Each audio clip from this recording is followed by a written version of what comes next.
Hello everyone, this is Urvashi Chauhan. Welcome to Courts Today by Livelaw, where we bring you the latest developments from all courts across India. Let us start. Starting with an update on the Supreme Court hearing on caste-based survey in Bihar. As you know that Patna High Court delivered its verdict earlier this month, upholding the survey as perfectly valid and dismissed the petitions challenging it. Multiple petitions were filed in the Supreme Court challenging the decision. Today, the bench of Justices Sanjeev Khanna and SVN Bhatti heard the matter. Senior advocate Shyam Diwan, appearing for the state of Bihar, informed the bench that the government had completed the exercise. On the apprehension of a violation of privacy rights, he assured that the caste data was not going to be published. Senior advocate C.S. Vaidyanathan, appearing on behalf of Youth for Equality, argued that the 2017 Puttaswamy ruling laid down the requirement that privacy could only be impinned upon by a just, fair and reasonable law which has to stand the test of proportionality. But the survey was notified by the state government through the publication of a notification in the official gazette and did not enjoy the sanction of any statute. The bench questioned whether the right to privacy under Article 21 would be affected since only cumulative data and not personal data relating to each participant would be released by the government. Justice Sanjeev Khanna also asked whether it was a violation of participants' privacy when a caste survey is carried out in a state like Bihar where everyone knows their neighbor's caste. The arguments in the matter will continue on Monday. Stay tuned with us.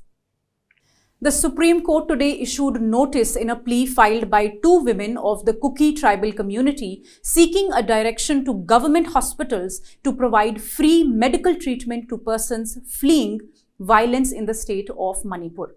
The plea had also sought for appropriate guidelines directing the police to lodge 0 FIRs as the local police has shown resistance in registering FIRs so far.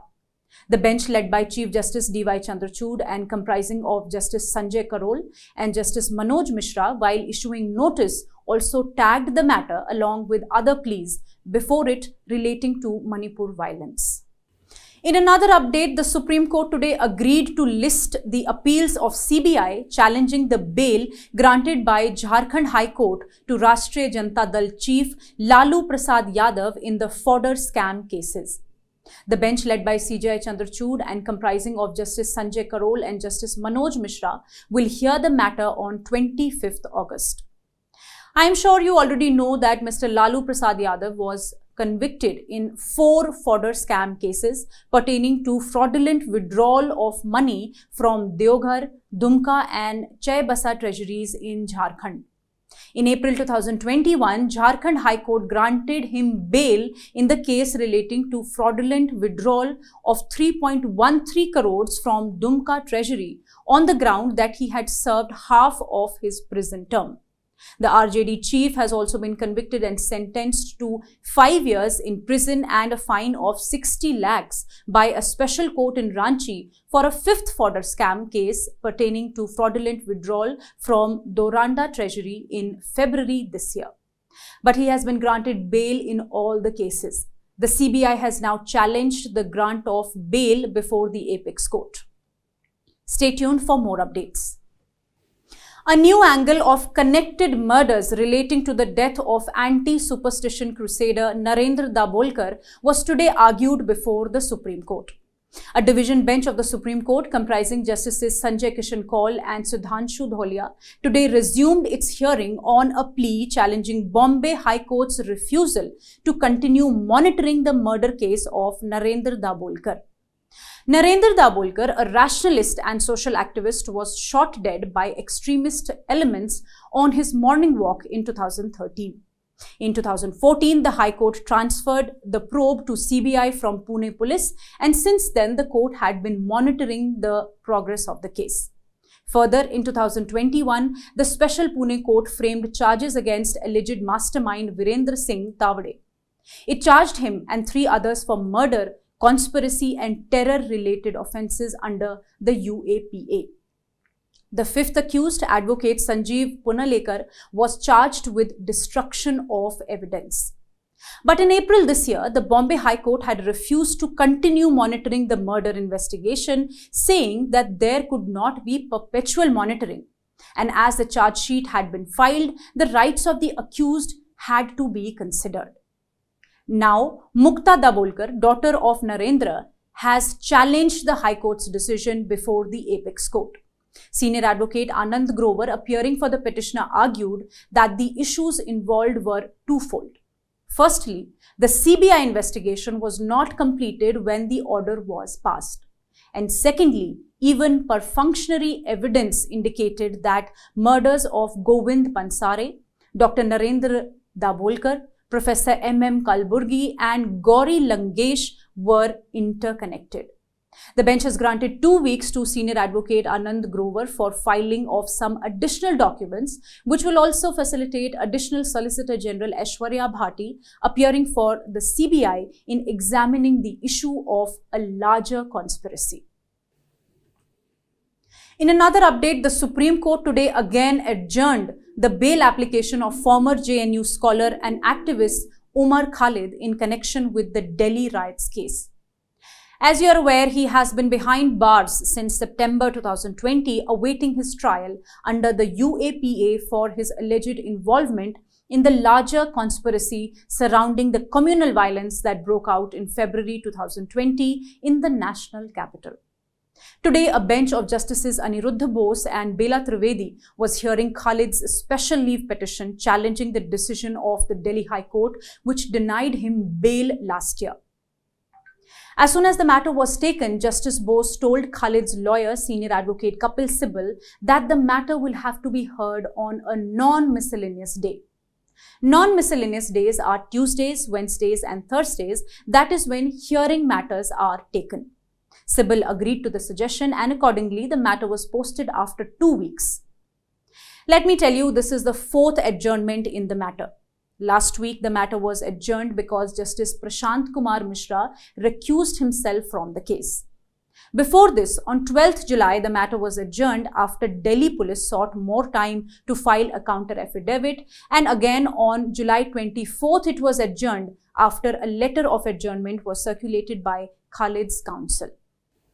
The Supreme Court today came down heavily on an advocate on record while dismissing his contempt petition filed against the Secretary General and Registrar Judicial Administration of the Supreme Court for allegedly not listing a matter despite direction of the court to do so.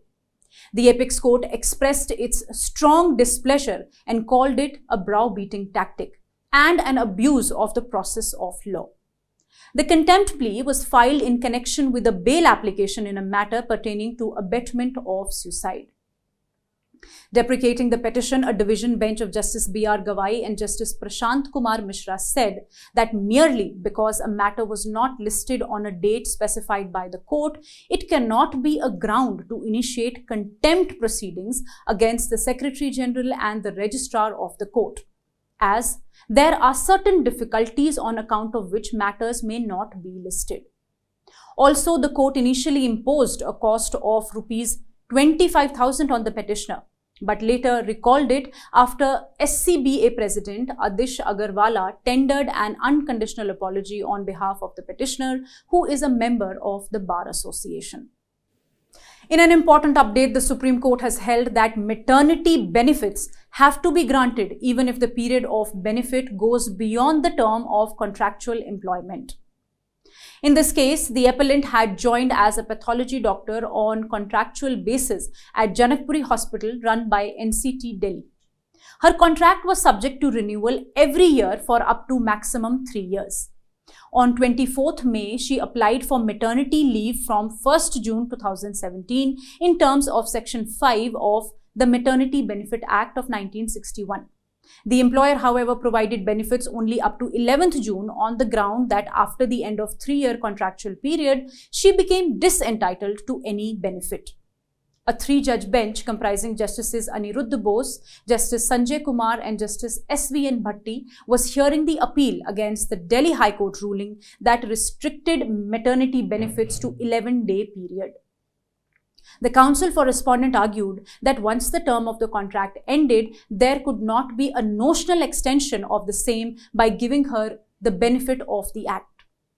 But the apex court allowed the appeal and underlined that the statute itself provides for continuation of benefits beyond the term of employment because that entitlement to medical benefits as per Section 5 of the Act goes beyond the confines of employment duration. While discharging 3 men in a case relating to 2020 Northeast Delhi riots, a Delhi court said it is suspicious that the investigating officer of Delhi police manipulated evidence and filed charge sheets in a predetermined and mechanical manner. The judge referred the matter back to Delhi police to make assessment of the investigation done in the case, to take further action in conformity with law, and to bring the complaints to a legal and logical end. The judge discharged Akhil Ahmed, Rahish Khan and Irshad, who were accused of rioting, being members of an unlawful assembly and committing vandalism during the riots. And lastly, an update on the New Gurugram demolitions. As you know that authorities have reportedly demolished several illegal shanties, temporary shops and certain concrete structures allegedly belonging to persons involved in communal violence which broke out earlier this month. In a bold move, a bench comprising Justices G.S. Sandhawalia and Harpreet Kaur Jeevan had initiated a suo motu case and had stayed the demolition drive. Today, a bench comprising Chief Justice R.S. Jha and Justice Arun Palli was hearing the suo motu case. The court adjourned the hearing for enabling the Haryana government to file its reply in the matter. The request to file a reply was made by Additional Advocate General Deepak Sabharwal. Also, let me tell you, today a bench of Justices Sanjeev Khanna and S.V.N. Bhatti of the Supreme Court heard a batch of petitions seeking action against hate speeches, including a recently filed plea seeking action against calls made by several groups for social and economic boycott of Muslims following the New Gurugram communal violence in Haryana. Today's hearing was adjourned until Friday, that is 25th August. Stay tuned with us. Thank you for joining us. If you wish to know more details about the cases I mentioned here, you can visit our website at www.livelaw.in. Stay ahead with quick legal updates only on Livelaw. Do not forget to like, share and subscribe and support us. You can also support us by donating through the thanks button at the bottom of our videos or consider becoming a member at just 89 rupees per month.